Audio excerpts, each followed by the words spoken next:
الحمد لله والصلاة والسلام على سيدنا محمد وعلى آله وأصحابه أجمعين. الحمد لله والصلاة والسلام على سيدنا محمد وعلى آله وأصحابه أجمعين. أما بعد فأعوذ بالله من الشيطان الرجيم. بسم الله الرحمن الرحيم.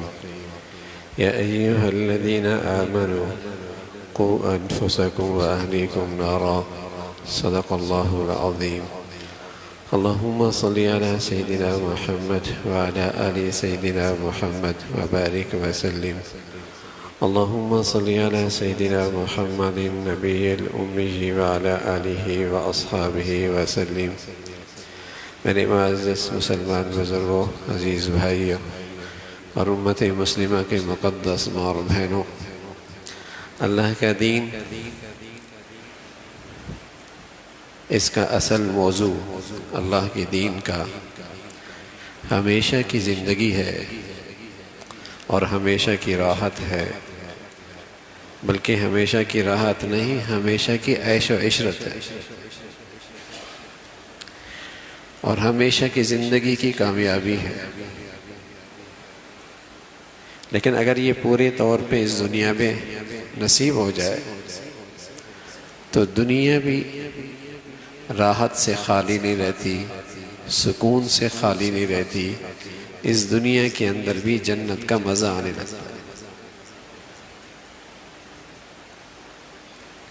لیکن ہمارے ہاں جیسے ڈاکٹر کان کا بھی ہوتا ہے، دانتوں کا بھی ہوتا ہے، پیٹ کا بھی ہوتا ہے، سب کو لوگ ڈاکٹر کہتے ہیں۔ اسی طرح کوئی بھی کسی عمل کا اہتمام کرتا ہے، کسی حکم کا پورا کرتا ہے تو لوگ اسے دیندار کہتے ہیں۔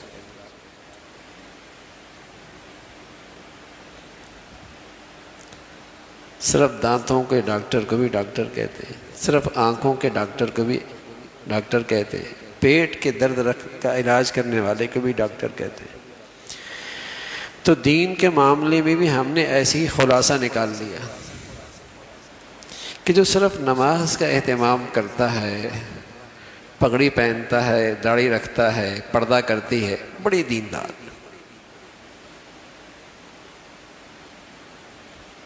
بڑی دیندار، اور امید رکھتے ہیں کہ پھر دینداری کا پھل ملے۔ وہ کیسے ملے گا؟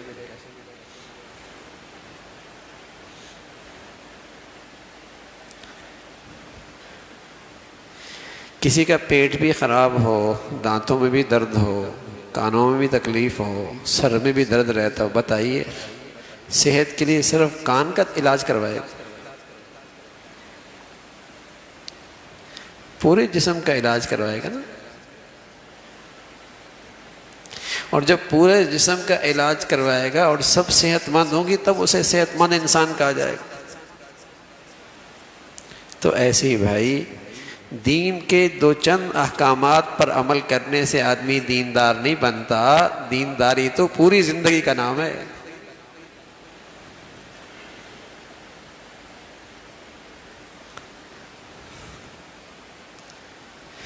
کہ اس کے معاملات کیسے ہیں، مخلوق کے ساتھ اس کا سلوک کیسا ہے، اللہ کے بندوں کے حقوق کتنے ادا کرتا ہے، اخلاق کیسے ہیں، عبادات کا اہتمام کتنا ہے۔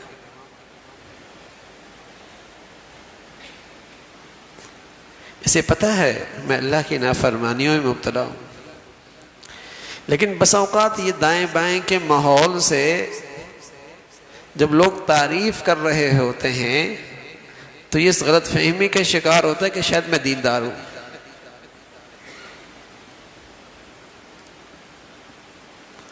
اللہ کے نبی صلی اللہ علیہ وسلم نے خاتون کا تذکرہ آیا، بڑی بظاہر نیک، مخلوق کے ساتھ اس کا سلوک اچھا نہیں تھا، فرمایا جہنمی ہے، جہنمی ہے۔ دوسری خاتون کا تذکرہ آیا، مخلوق کے ساتھ اس کا سلوک بڑا اچھا تھا، فرائض اللہ کے بھی پورا کرتی تھی، واجبات اللہ کے بھی پورا کرتی تھی، لیکن مخلوق کے ساتھ سلوک بہت اچھا تھا، فرمایا جنتی ہے۔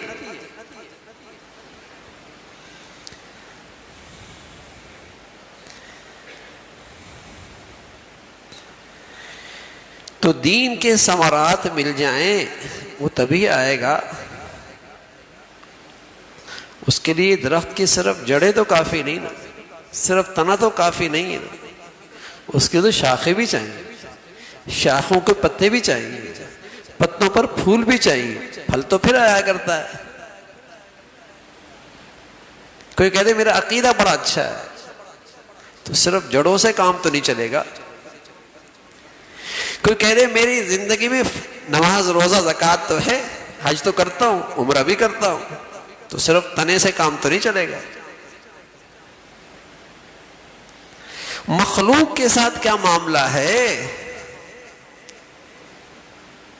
وراثت کی تقسیم صحیح کی, ترکہ صحیح ادا کیا, سب کا حصہ جائز دے دیا, اچھے خاصے نمازیوں کے حاجیوں کا دین کیوں خراب ہے؟ ترکہ صحیح تقسیم نہیں کی, وراثت صحیح تقسیم نہیں کی, حق دبا کے رکھا ہوا ہے.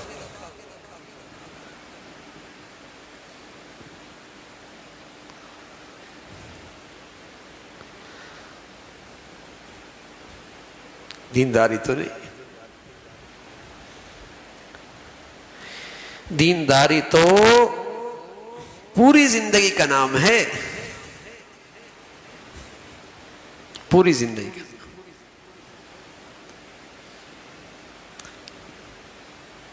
بچہ نماز پڑھتا ہے, بڑا شریف ہے, اتنا کافی ہے. بلکہ اب تو ہمیں بچے اور بچیوں کی وہی چیزیں بری لگتی ہیں جسے معاشرہ برا سمجھتا, باقی چیزیں بری بھی نہیں لگتی.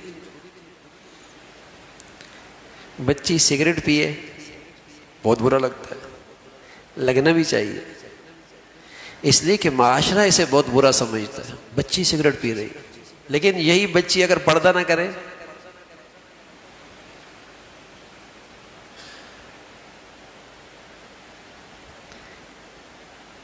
یہی بچہ اگر نماز نہ پڑھے, تو اس معاشرے, اس برائی کو معاشرے نے قبول کر لیا, اچھے خاصے دیندار نے بھی قبول کر لیا, اسے بھی برا نہیں لگتا. سگریٹ پی رہی ہے بچی,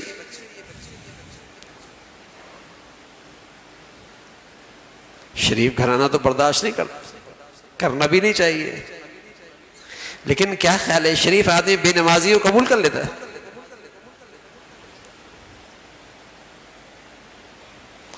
اس پر پریشانی کیوں نہیں؟ اس لیے کہ اس برائی کو معاشرے نے قبول کر لیا, اس نے بھی قبول کر لیا. جو بے دینی معاشرہ قبول کر رہا ہے, آج وہ اچھا خاصا دیندار بھی قبول کر رہا.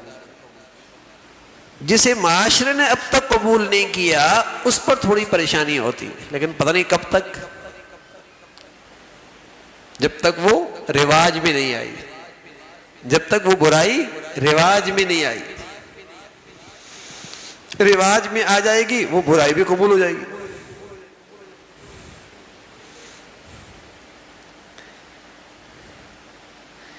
جب دین کے احکامات کے ساتھ یہ برائیاں بھی رہیں گی تو پھر تو دین کے ثمرات نہیں ملیں گے, پھر تو دین کی برکتیں نہیں آئیں.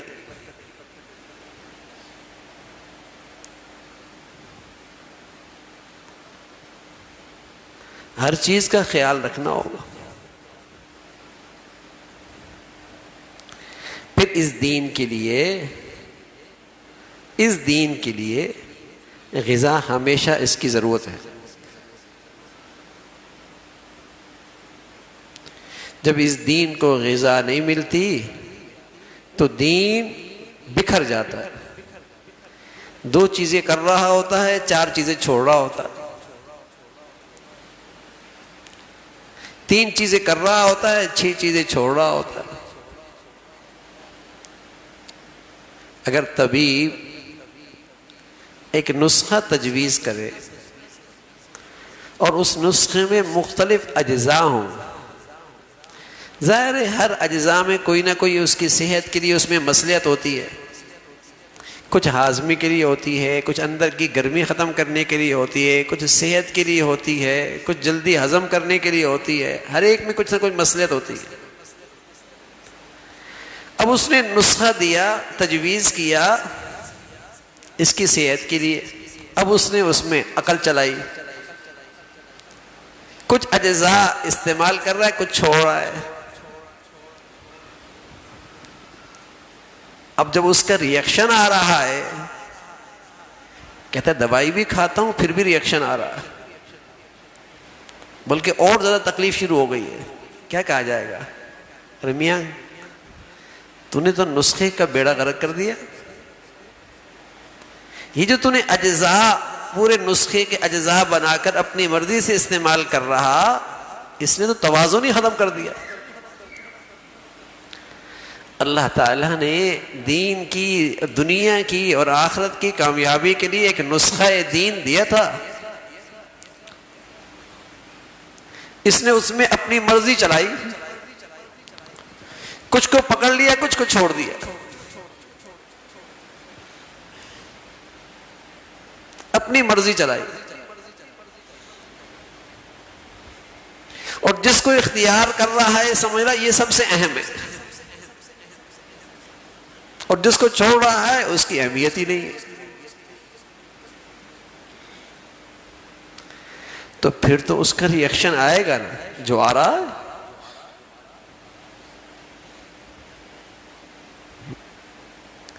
تو پورا نسخہ تجویز کیا گیا، اس کے اجزاء تقسیم نہ کرے، پورا اپنائے،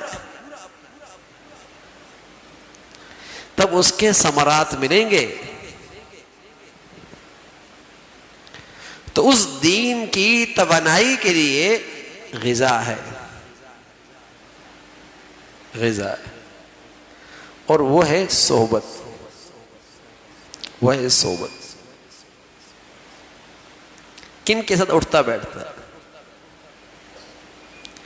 آدمی؟ کم از کم 5 سے 8 گھنٹے، بعض اوقات اس سے بھی زیادہ وقت آدمی اپنے گھر میں گزارتا ہے،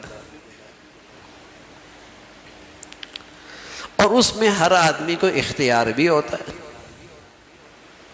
وہ اس کی اپنی درسگاہ ہے، اپنی چار دیواری ہے، اپنا اختیار ہے، اور وہاں بچوں کو بھی صحبت ملتی ہے، بڑوں کو بھی ملتی ہے۔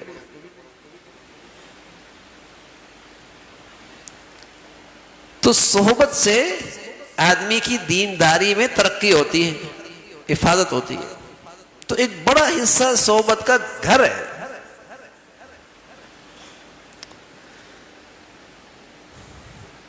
بچہ جب ماں کی زبان سیکھتا ہے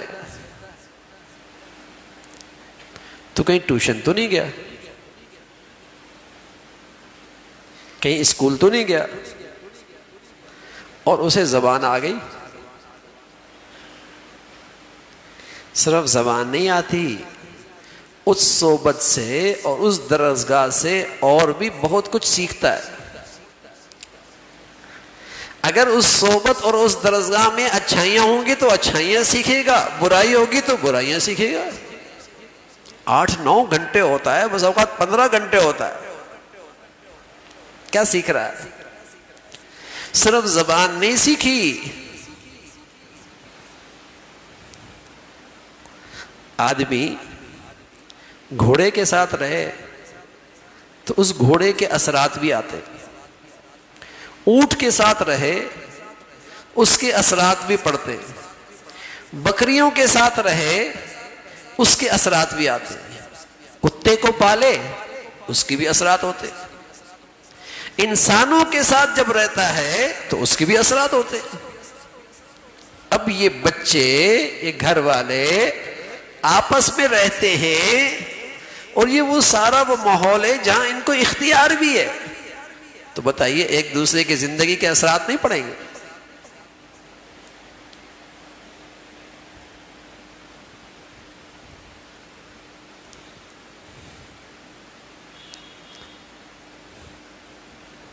اثرات پڑتے۔ بچے ماؤں کی چھاتی سے صرف دودھ نہیں پیتے، اندر کے جذبات بھی منتقل ہوا کرتے، صرف دودھ نہیں ہوتا.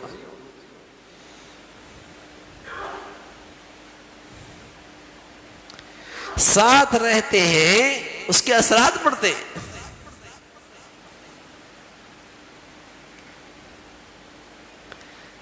یہ تو اختیاری چیز ہے نا. اس صحبت کو تو ہم بہت بڑھیا بنا سکتے ہیں نا. اس صحبت کو تو ہم بہت بڑھیا بنا سکتے ہیں. اس کی فکر باپ کو بھی ہو، ماں کو بھی ہو، گھر کے بڑوں کو بھی ہو کہ ہم اس گھر کی صحبت کو کیسے بڑھیا بنائیں. 8 گھنٹے تو بچے یہیں ہوتے ہیں، 15 گھنٹے تو یہیں ہوتے ہیں، اور بچپن تو ویسے ہی ساتھ ہی گزرتا ہے. اس لیے رسول اللہ صلی اللہ علیہ وسلم فرمایا کرتے تھے الدنیا متاع وخیر المتاع المرأة الصالحہ. نیک عورت بڑی دولت ہے. نیک عورت بڑی اور دولت ہے. اس لیے کہ نیک عورت سے گھر بنتا ہے، اس سے خاندان بنتا ہے. نیک عورت سے قوم بنتی ہے. مائیں نیک ہوتی ہیں، قومیں اچھی ہوتی ہیں. مرد سے تو فرد بنتا ہے، عورت سے تو معاشرہ بنتا ہے.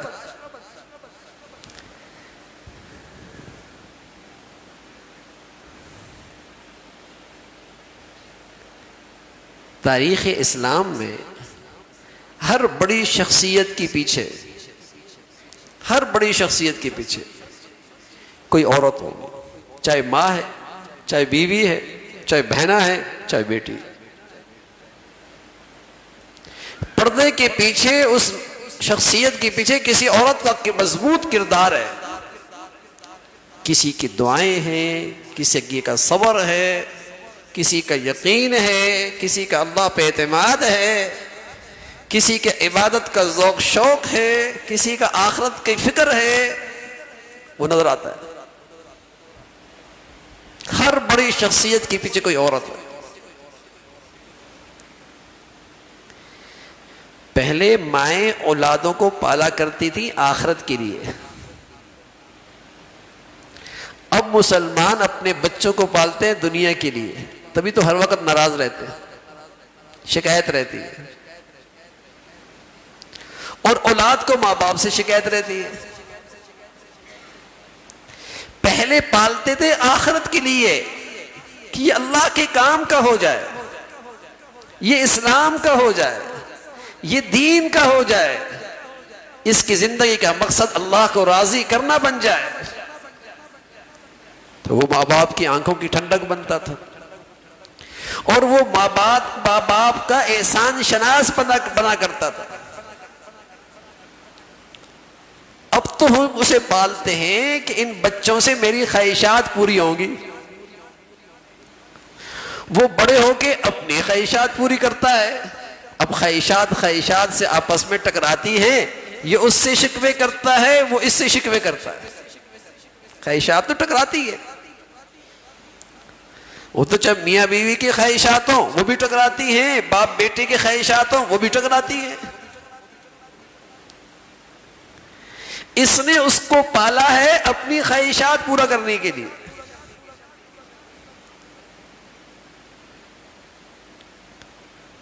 اور وہ پلا ہے خواہشات کے لیے. ذرا پالا ہی اس لیے، راستہ ہی وہ دیا ہے. تو خواہشات تو آپس میں ٹکرایا کرتی ہیں. پھر کیوں ناراضگی ہے؟ پھر اولاد تو اس سے تو پھر شکایت ہوگی نا. اور پھر اولاد کو بھی ماں باپ سے شکایت ہوگی. پہلے گھروں کا ماحول ہوتا تھا، ماں باپ کی سوچ ہوتی تھی اولاد اللہ کے لیے، اللہ کے دین کے لیے، اللہ تعالیٰ کو راضی کرنے کے لیے. اس جذبے سے گھر کا ماحول بنتا تھا. یہی ماں باپ کی دعائیں ہوتی تھی، اسی کے مطابق گھر کا ماحول ہوتا تھا. اسی کی لحاظ سے ان بچوں کی تعلیم و تربیت کے فیصلے ہوتے تھے. اب اولادوں کو پالتے ہیں دنیا کے لیے. دنیا کے لیے تو ہندو بھی پالتا ہے, سکھ بھی پالتا ہے, عیسائی بھی پالتا ہے, کافر بھی پالتا ہے. یہ کون سی بڑی بات ہے؟ مسلمان کی تو خوبی یہی تھی کہ وہ اپنی اولاد کو کھربوں سال کے لیے پالا کرتا تھا کہ کھربوں سال کی زندگی ہے, اس لیے میں اس کو پالتا ہوں,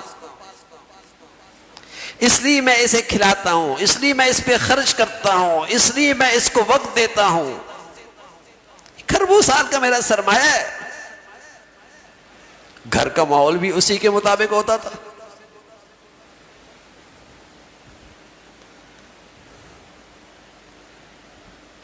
تو یہ درسگاہ جو گھر کی ہے یہ تو اختیار میں ہوتی ہے, اور وہ صحبت ہے گھر کے ہر فرد کے لیے اور اولاد کے لیے. صحبت ہے وہ کیسی ہے؟ دنیا کی تذکرے ہیں, دنیا کی ٹینشن ہے, دنیا کا غم ہے, تو بھائی اس کے اثرات پڑیں گے. آخرت کے تذکرے ہیں, آخرت کا شوق ہے, آخرت کی باتیں ہیں, اس کے بھی اثرات پڑیں گے.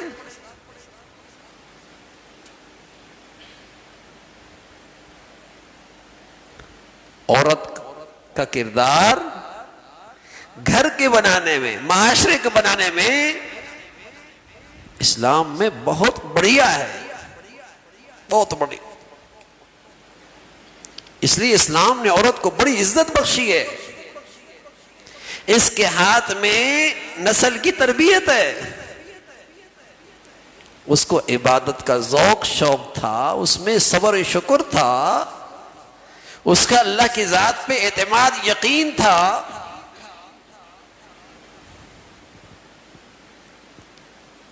ہاجرہ رضی اللہ تعالیٰ عنہ ابراہیم علیہ الصلوۃ والسلام فی واد غیر ذی زرع عند بیتک المحرم, ہاجرہ کو اس وادی میں چھوڑ کے آنے لگے. معصوم سے بچے ہیں حضرت اسماعیل, چھوٹی سی تھیلی کے اندر کچھ کھجوریں ہیں, مشکیزے میں کچھ پانی ہے, وہاں چھوڑ کے جانے لگے. جنگل بیابان, زندگی کا کوئی رمق نہیں, زندگی کوئی سامان نہیں, انسان دور دور سے کوئی نہیں. کھجورے کب تک, پانی کب تک, ختم ہو جائے گا. آدمی اپنی تکلیف برداشت کر لیتا ہے, بچوں کی تکلیف تو نہیں دیکھی جاتی. خود مشقت اٹھا لیتا ہے معصوم بچہ, اس کا درد تو نہیں برداشت ہوتا.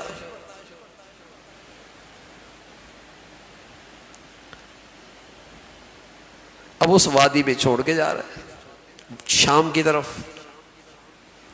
تو اہلیہ نے پوچھا, آپ ہمیں یہاں چھوڑ کے جا رہے ہیں؟ جواب کوئی نہیں. پھر سوال کیا, جواب کوئی نہیں.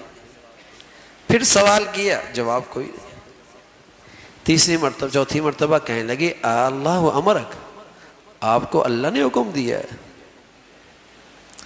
ابراہیم علیہ الصلوۃ والسلام نے سر ہلایا کہ اللہ نے حکم دیا ہے. سبحان اللہ. اس عورت کا اور اس زوجہ کا اور اس بیوی کا اور اس اسماعیل کی اس والدہ کا اللہ پہ کیا اعتماد تھا. کہنے لگی اذا لا یضیعونی, اگر ہم اللہ کا حکم پورا کریں گے تو اللہ تعالی ہمیں ضائع نہیں کرے گا.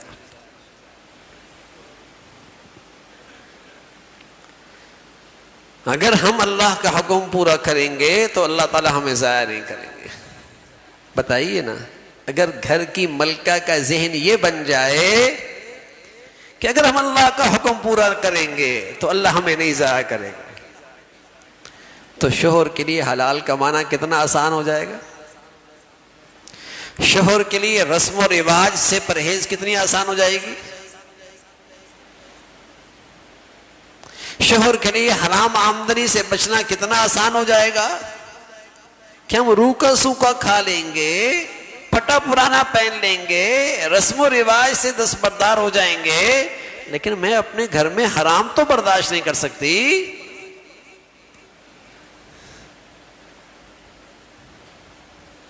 میں ناجائز آمدنی تو اپنے گھر میں نہیں قبول کر سکتی، میں تو اپنے بچوں کو وہ غذا نہیں کھلا سکتی، کتنا حوصلہ بڑھے گا حلال کمانے کا. اذا لا یضیعنی، ہم اللہ کا حکم پورا کریں اور اللہ ہمیں ضائع کر دے، نہ ایسا نہیں ہوگا.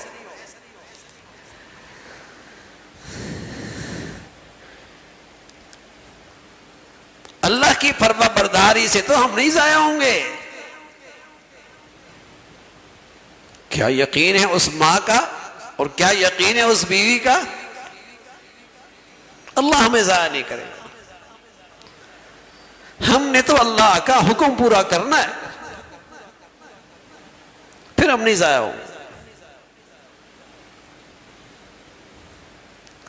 تو گھر کی زندگی تو ایسی ہو بھائی،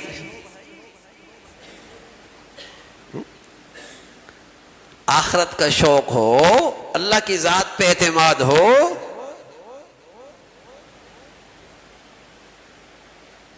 جانتے ہو کہ اللہ ہے.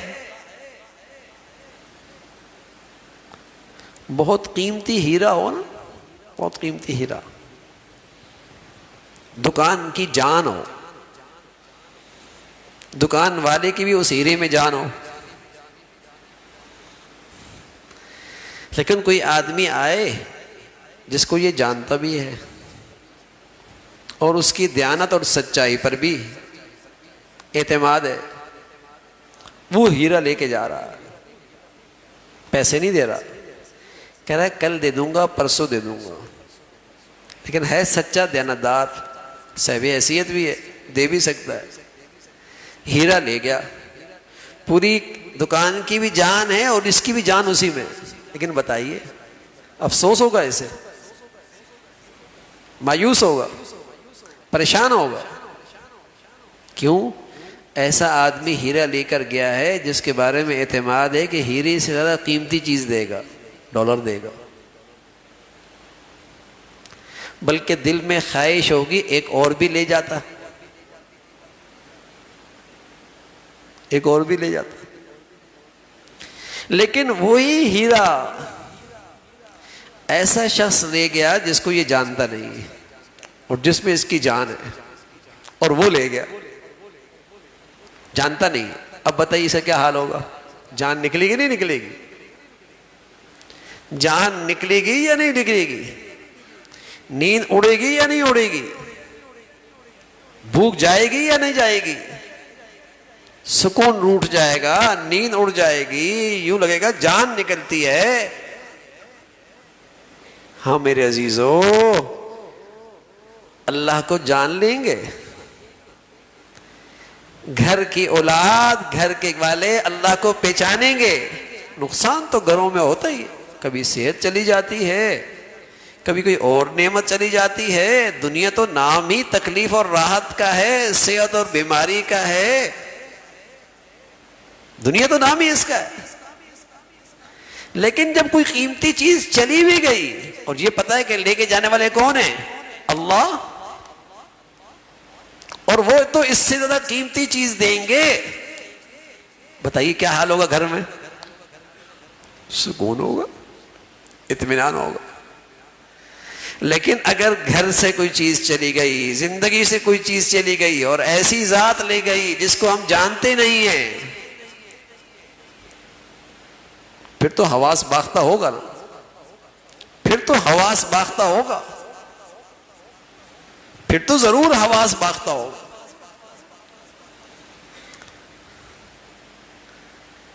اور اگر گھر میں اللہ کی پہچان ہے، اللہ کی ذات پہ اعتماد ہے، یقین ہے، سبحان اللہ، گھر کی زندگی کی توانائی ہے. تو یہ ماحول تو گھروں میں دے سکتے ہیں، یہ صحبت تو گھروں میں دے سکتے. اور میرے عزیزوں، صرف نماز کافی نہیں، صرف پردہ اور داڑھی کافی نہیں، یہ صحت مند ماحول بھی گھروں میں دینا ہوگا.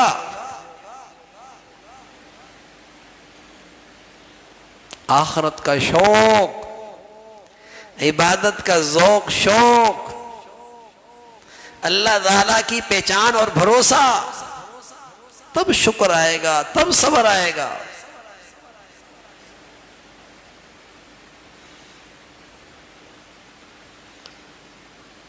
تو گھروں کا ماحول یہ فریضہ ہے، صحت مند بنانا ایمان کے لحاظ سے یہ فریضہ ہے۔ گھر بنتے ہیں تو قومیں بنتی ہیں، سوسائٹیاں بنتی ہیں، معاشرہ بنتا ہے۔ گھر تو پہلی اکائی ہے، اس پر معاشرے کی عمارت کھڑی ہوتی ہے۔ یہ درسگاہی اجڑ جائے تو معاشرہ اجڑ جایا کرتا ہے۔ گھروں کی زندگی میں دین ہو، اور دین میں نے عرض کیا صرف دانت کا ڈاکٹر، صرف کان کا ڈاکٹر کو ڈاکٹر کہہ دینا، ایسی صرف نماز پڑھنے والے کو، پردہ کرنے والے کو دیندار کہہ دینا، اس کا نام دینداری نہیں۔ دین تو پوری زندگی کا نام، جس کا تعلق باطن سے بھی ہے، اللہ کو پہچانتا ہو، اللہ پہ بھروسہ ہو، اللہ کی ذات پہ یقین ہو، آخرت کا شوق ہو۔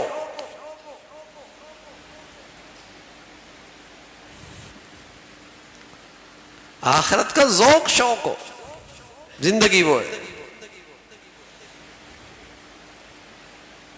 پھر زندگی کا مزہ ہے۔ حضرات صحابہ رضوان اللہ اجمعین بازاروں میں جایا کرتے تھے، زراعت بھی کیا کرتے تھے، مزدوری اور محنت بھی کیا کرتے تھے، لیکن ان کے پیش نظر آخرت ہوتی تھی، تو ان کی یہ ساری دنیا بھی دین ہو جایا کرتی۔ وہ دنیا کو آخرت کے لیے کیش کیا کرتے تھے۔ چونکہ ہم دنیا کے لیے زندگی گزارتے ہیں تو ہم اپنے دین کو دنیا کے لیے کیش کر رہے ہوتے ہیں، ہمارا دین بھی دنیا ہو جاتا ہے۔ ان کی دنیا بھی آخرت ہو جایا کرتی تھی، وہ آخرت کے لیے جیتے تھے، آخرت کا ذوق شوق تھا، آخرت ان کی زندگی کا مقصد تھا۔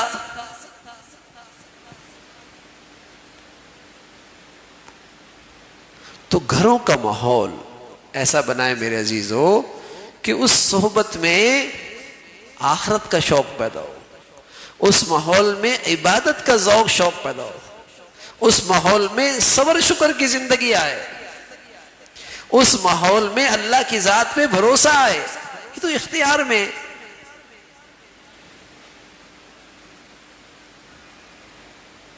یہ صحبت تو اختیار میں ہے۔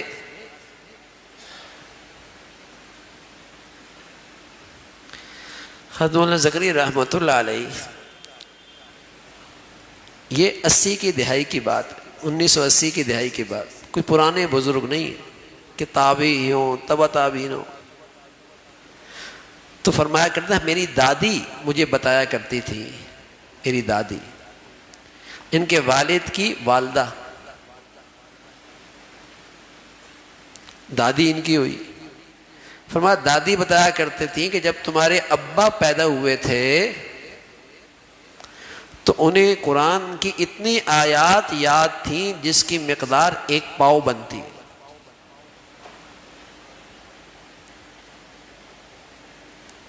جب انہوں نے زبان کھولی تو انہیں اتنا یاد تھا قرآن جتنا 1 پاؤ بنتا ہے، مختلف آیتیں یاد تھیں۔ آپ کہیں گے یہ کیسے ہوگا؟ آپ مہمان ہیں، اپنے بچے کے سامنے ہمیشہ عربی بولیں تو زبان کھولے گا تو عربی بولے گا نا۔ آپ پختون ہیں، اپنے بچے کے سامنے صرف اردو بولے تو جب بچہ زبان کھولے گا تو اردو بولے گا نا۔ تو جب بچے نے سنا ہی قرآن ہے، گود میں بھی قرآن سنا، سینے سے لگایا تب بھی قرآن سنا، سلا رہی ہے تب بھی قرآن پڑھ رہی ہے، تو جب زبان کھولی تو قرآن کی آیتیں یاد ہے۔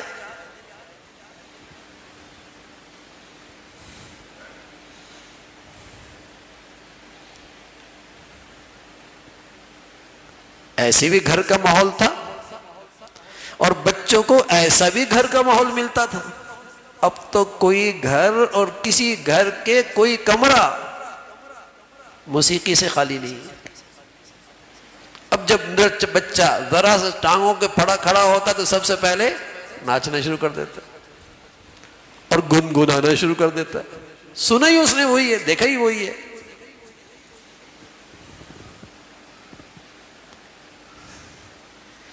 تو گھر کا ماحول تو قائم اس اختیار میں ہے، اور وہ صحبت کے قائم مقام ہے. کیسی صحبت دے رہے ہیں آپ وہاں؟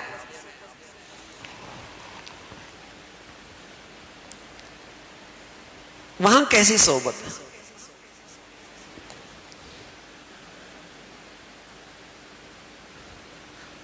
اس سے افراد تیار ہوتے ہیں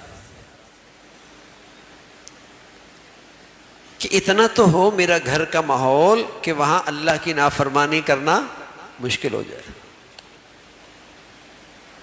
اللہ کا حکم نہیں ٹوٹے گا.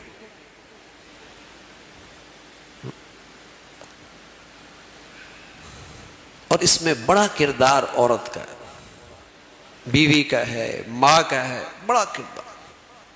اس میں جتنا ذوق شوق ہے، آخرت کا جتنا شوق آئے گا، جتنا عبادت کا ذوق شوق آئے گا، جتنی صبر شکر والی زندگی آئے گی، اس کے اثرات ہیں. اس لیے اللہ کے نبی ہمارے دین نے عورت کو بلند مقام دیا ہے، بڑا مرتبہ دیا. ماں ہے تب بھی، بیوی ہے تب بھی، بیٹی ہے تب بھی. اس کی شان بتائیے. اس لیے کہ اس سے نئی نسل کی تربیت اس سے وابستہ ہے.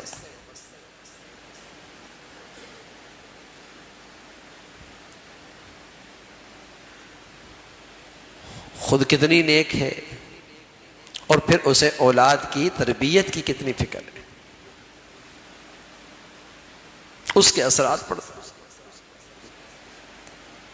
گھروں کا ماحول ہوتا تھا مسلمانوں کے ہاں، گھر کی خواتین ان میں تلاوت کا مسابقہ ہوتا تھا کہ کس نے کتنی تلاوت کی. اور اب کیا ہوتا ہے؟ چونکہ جو دیکھتے ہیں، اللہ معاف فرمائے، اسی کے اثرات پھر زندگی پر ہیں کہ دنیا میں کس طرح نمائش میں ایک دوسرے سے آگے بڑھ جائیں، دکھلاوے میں کسی طرح دوسروں سے آگے بڑھ جائیں، نمائش میں کسی طرح دوسروں سے آگے بڑھ جائیں، اور اسی میں زندگی کا قیمتی سرمایہ ضائع ہو رہا ہے. وقت بھی ضائع ہوتا ہے، صلاحیتیں بھی ضائع ہوتی ہیں، پیسہ بھی ضائع ہوتا ہے.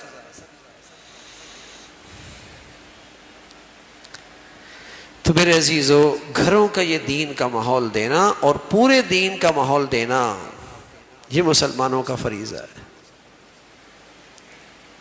قُوا أَنفُسَكُمْ وَأَهْلِيكُمْ نَارًا. کبھی ایسا نہیں ہوا کہ بچے آگ کی طرف جا رہے ہیں اور باپ پلنگ پہ بیٹھے ہوئی ہیں، ماں دسترخوان پہ بیٹھی ہوئی ہو. تاریخ اسلام میں، تاریخ انسانیت میں کبھی ایسا دور نہیں آیا. لیکن قرآن جو یہ کہہ رہا ہے کہ اپنے بچوں کو آگ سے بچا لو، گھر والوں کو آگ سے بچا لو، یہ کون سی آگ ہے پھر؟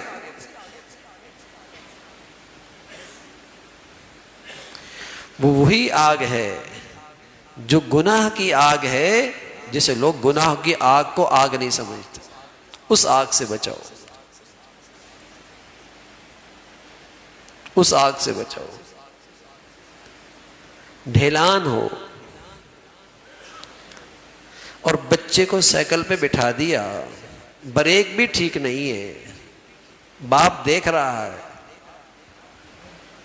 بتائیے اگر وہ ہلاک ہوتا تو اس ہلاکت میں کون شریک ہے؟ ڈھیلان بھی ہے، بریک بھی نہیں ہے، اور اس پہ بٹھا دیا. گناہ کی دلدل بھی ہے، اس کے پاس ایمان کی وہ بریک بھی نہیں، گناہ سے بچ سکے، اور اس دلدل میں اسے بھیج دیا. اب وہ ہلاک ہو گیا تو ذمہ دار کون ہے؟ یا تو ایمان دے دو نا، ایمان کی بریک دے دو کہ برے سے برے ماحول کے اندر بھی اپنی ایمان، اپنی عزت، اپنی شرم و حیا کی حفاظت کرے گا. یا تو ایسا ایمان دے دو. پھر وہ ایمان بھی نہیں، بریک بھی نہیں، اور پھر اس برے ماحول میں دھکیل بھی دیا. اب کہتا ہے یہ صاف ستھرا رہے، نیک اور پارسا رہے. کیسے رہے گا؟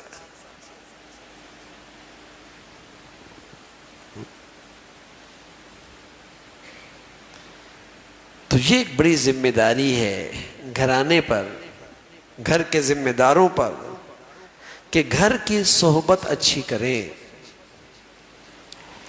آپ علیہ الصلوۃ والسلام سے پوچھا گیا، عقبہ ابن عامر رضی اللہ تعالیٰ عنہ سے روایت ہے، پوچھے گا یا رسول اللہ فتنے کا دور ہو، صحیح غلط، اچھے برے، سنت بدعت، اس کی تمیز ہی مٹ گئی ہو، فتنے کا دور ہو، ظلمت اور اندھیرا ہو، بچنے کی صورت کیا ہے؟ تو آپ علیہ الصلوۃ والسلام نے فرمایا املک لسانک، اپنی زبان کو قابو میں رکھو، اپنی زبان کی حفاظت کرو۔ دوسری بات وابکی علی خطیئتک، اپنی خطاؤں پر روتے رہا کرو، اپنی خطاؤں کو سامنے رکھ کے اللہ تعالیٰ کے سامنے گڑ گڑایا کرو۔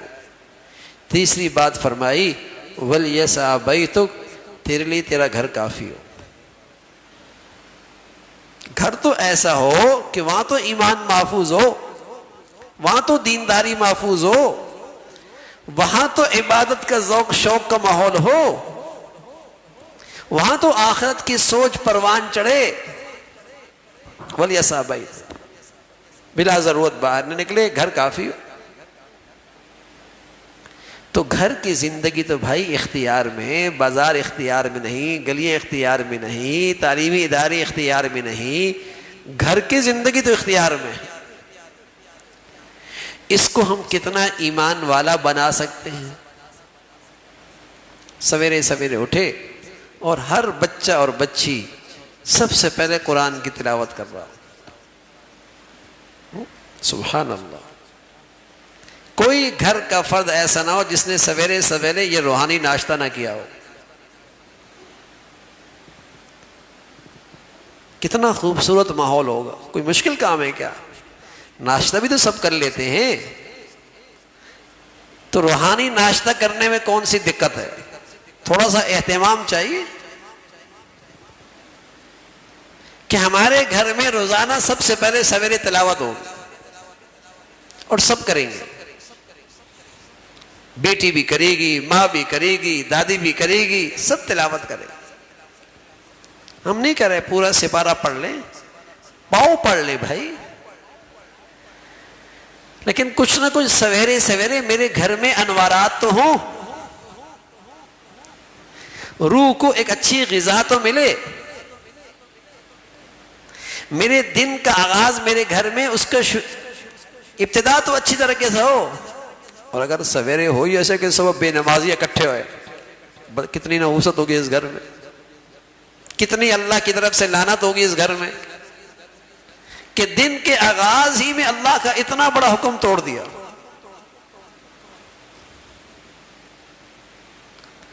تو گھر کی فضا ایمان والی بنائیں، اور وہاں ایسی باتیں، ایسے تذکرے جس سے آخرت کا شوق بڑھے، اور زندگی شکر، اللہ دے دے اللہ کا شکر، اور کچھ لے لے اللہ کا صبر، اللہ پہ راضی۔ دنیا ہے بھی کتنے دن کی، کچھ نہ بھی ملا تب بھی اللہ کی بڑی مہربانی، اللہ کا بڑا شکر ہے۔ میرے عزیزو، اگر یہ گھر کی فضا نہ بنائی تو زندگی پھر کل اولاد کے لیے مشکل ہو جائے گی۔ ہاں، پھر صبر کرنا، شکر کرنا بڑا مشکل ہو جائے گا۔ یہ گھر کی زندگی کے اندر پیدا کرنا ہے صبر، شکر، اللہ کی ذات پہ یقین، آخرت کا شوق۔ حضرت خنسہ رضی اللہ عنہ بیٹے پالے، اللہ کے لیے پالے، جب اللہ نے مانگا ایک بھی دے دیا، دوسرا بھی دے دیا، تیسرا بھی دے دیا، چوتھا بھی دے دیا، پانچواں بھی دے دیا، سب قبول ہو گئے۔ اللہ کا شکر ادا کر رہی ہے، اللہ پالا ہی اس لیے تھا، آپ نے مجھے اعزاز بخشا کہ میرے بچے تیرے دین کے لیے قبول ہو گئے، تیرا شکر ہے۔ مزہ ہے نا زندگی کا، میں تو پالا ہی اس لیے تھا۔ کہاں ہیں ایسی مائیں آج؟ جو اللہ کے دین کے لیے بچوں کو پالے. اب تو ہم اپنی خواہشات کے لیے پالتے ہیں کہ دنیا میں کوئی اچھا پرزہ بن جائے، آمدنی زیادہ ہو جائے. بس یہ زندگی کا مقصد ہے. اللہ کے دین کے لیے رکھیں گے، اللہ کو راضی کرنے کے لیے اولادوں کی پرورش کریں گے. ان کو دیکھو گے کلیجہ ٹھنڈا ہوگا، آنکھیں ٹھنڈی ہوں گی، راحت ملے گی.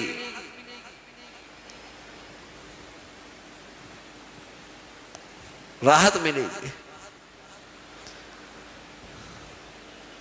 تو گھر کا ماحول دین کے لحاظ سے بڑھیے بنائیں، اور خاص طور پہ خواتین اسلام، امت کی مائیں بہن بیٹیاں، انہیں اپنے گھر کا ماحول ایمان والا بنانا، ایمان والا بنانا،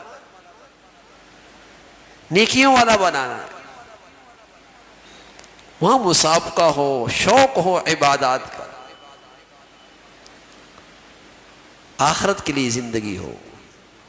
عقل بندی یہی ہے، دور اندیشی یہی ہے کہ ہمارے گھروں میں آخرت کے تذکرے ہوں،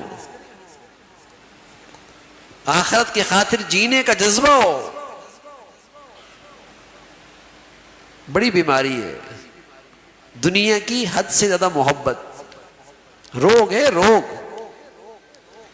دنیا کی حد سے زیادہ محبت، حب الدنیا رأس کل خطیہ. حد سے زیادہ دنیا کی محبت بہت بڑی بیماری ہے، بہت بڑی بیماری.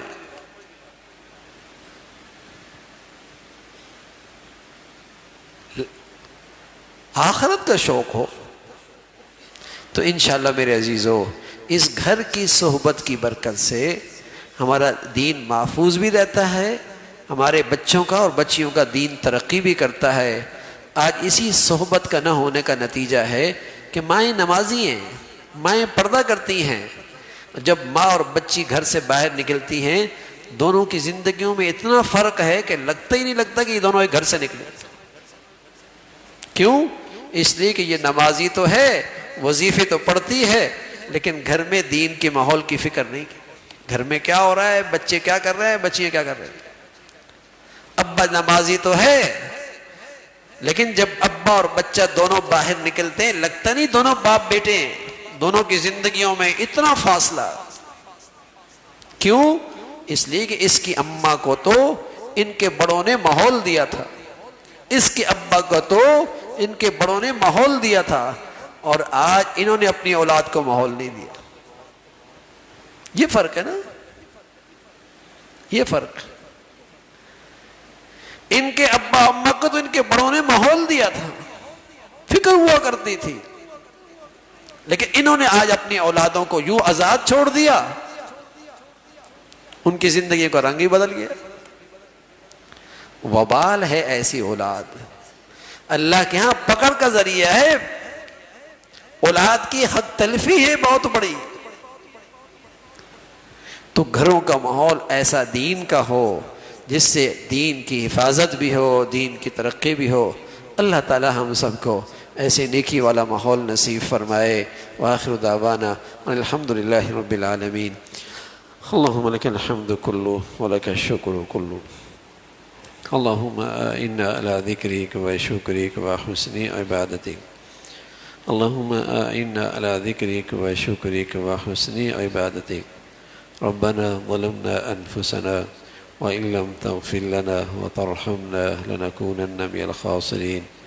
یا حی یا قیوم یا ذا الجلال والإکرام یا ارحم الراحمین. ہم سب کا کہا سنا اپنی بارگاہ میں قبول فرما. ایمان والی، عافیت والی، صحت والی زندگی عطا فرما.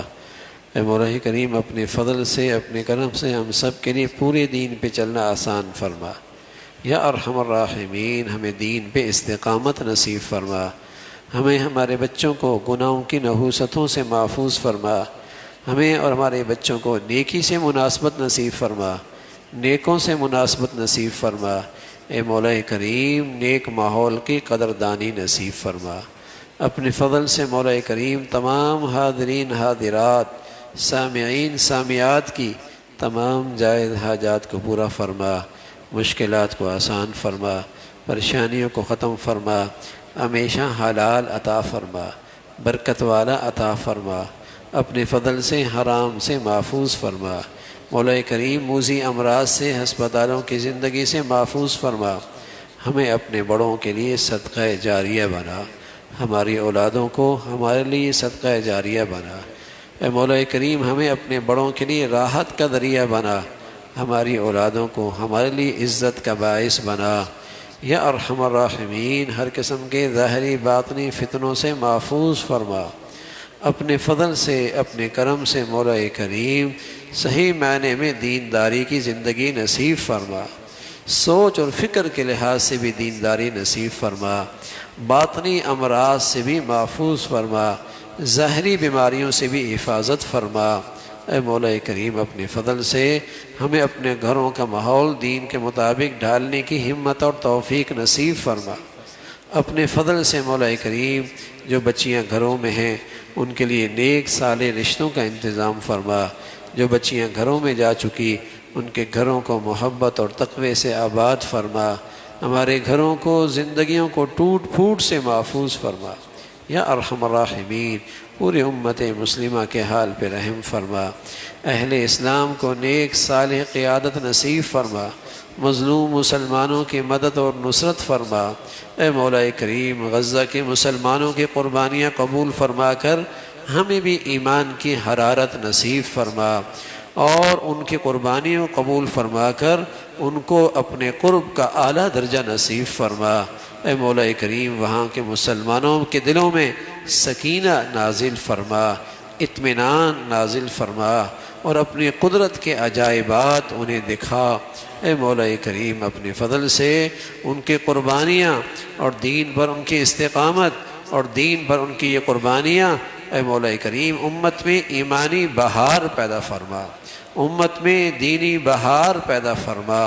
اے مولا کریم اپنے فضل سے، اپنے کرم سے ہمارے وطن عزیز کو سلامتی عطا فرما، یا نیکی کی اور خیر کی اور تعمیر کی قوتوں کو غلبہ نصیب فرما، شر کی اور برائی کی اور تخریب کی طاقتوں کو نیست و نابود فرما۔ ہمارے شہر کو سلامتی عطا فرما، ہمارے ملک کو سلامتی عطا فرما، پوری امت اسلامیہ کو سلامتی عطا فرما۔ جو مسلمانوں میں رنگ، نسل، وطن، علاقے، صوبائیت، قومیت، وطنیت کے مدبودار نعروں سے نفرت کا بیج بول رہے، بے دینی اور بے حیائی کو فروغ دے رہے، اے مولا اہل اسلام کو ان کے شر سے محفوظ فرما، ان کے اس فتنے سے ہم سب کی حفاظت فرما۔ مولا کریم امت میں ایمانی اسلامی وحدت پیدا فرما۔ ربنا تقبل منا انك انت السميع العليم وتب علينا انك انت التواب الرحيم، وصلى الله على سيدنا محمد وعلى آله واصحابه اجمعين برحمتك يا رب۔